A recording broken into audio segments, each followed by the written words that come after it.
Hello everyone, welcome back to the channel. Today we are diving into a fascinating topic that you might not have given much thought to before. How small changes in the way choices are presented can have a big impact on the decisions we make. We all value our freedom, independence, and the right to choose for ourselves. But what if sometimes we're faced with too many choices, and that makes things harder? That's where a nudge can help.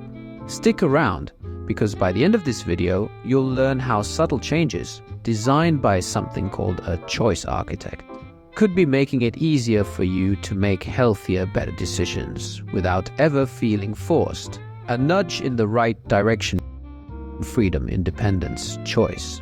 These are all good things, right? Some might even argue that these are basic human rights, and that having laws that dictate behavior clashes with our right to choose for ourselves. But is there such a thing as too much choice? Yes, some say. Being free and independent requires us to make choices, and sometimes those choices can be difficult. Let's say you've decided you want to eat more healthfully. You've read books, blogs, and magazine articles about healthy diets and listened to news reports about what is and isn't good for you. However, you don't have time to carefully plan menus for meals or read food labels at the supermarket. Since you really are committed to a healthier lifestyle, a little help would come in handy, wouldn't it? This is where a choice architect can help relieve some of the burden of doing it all yourself. Choice architects are people who organize the contexts in which consumers make decisions. For example, the person who decides the layout of your local supermarket, including which shelf the peanut butter goes on and how the oranges are stacked, is a choice architect. So is the person who organizes where the salad and dessert bars are in your school or work cafeteria. And believe it or not, the arrangements they adopt will influence the selections you make, according to Richard Thaler and Cass Sunstein, professors at the University of Chicago. Thaler and Sunstein say that governments don't have to impose healthier lifestyles through laws, for example, smoking bans and trans fat boycotts. Rather, they say that if given an environment created by a choice architect, one that encourages us to choose what is best, we will do the right thing. In other words, Thaler and Sunstein would like to see designs that gently push or nudge customers toward making healthier choices, without removing freedom of choice. They call this idea nudge, because it combines the idea of freedom to choose with gentle hints from choice architects who aim to help people live longer, healthier and happier lives. For example, the British and Swedish governments have introduced a so-called traffic lights system to classify foods as healthy or unhealthy. This means that shoppers can see at a glance how much fat, saturated fat, sugar and salt each product contains simply by looking at the lights on the package. A green light indicates that the amounts of the 4 nutrients are healthy. Yellow signals that the shopper should beware. And red means that the food is high in at least one of the 4 nutrients and should be eaten in moderation. The shopper is given important health information, but is still free to decide whether to grab an apple or indulge in that chocolate brownie. Moreover, Thaler and Sunstein believe that ordinary people would especially benefit from nudges when encountering any of the following 5 situations. When we have to choose now, but deal with the consequences later. The degree of difficulty is great. It is a decision that is made infrequently. There is no immediate feedback. The choices is about something unfamiliar. Actual situations include things as ordinary as deciding which car to buy, how much insurance to get, and which charity to donate to. But as we all know, despite our best intentions, we don't always make good decisions. So couldn't we all benefit from a little nudge in the right direction every now and then? Now, in this section, we're going to break down some key vocabulary words from the passage to help deepen your understanding. These words are crucial not only in the context of the reading, but also in everyday language. I'll be providing definitions based on the Longman Dictionary, followed by examples to show how these words can be used in a variety of contexts, unrelated to a nudge in the right direction. Let's dive into the vocabulary. Independence. This means the state of being free from the control or influence of others. Self-sufficiency. For example, after years of struggle, The country finally gained its independence from colonial rule. Next one is clash. Clash means conflicts or disagreements between people or groups. Fights. The example is, the clashes between the two rival gangs resulted in multiple injuries. The next vocabulary, which can be practical, is to relieve. Relieve means make pain or a difficult situation less severe.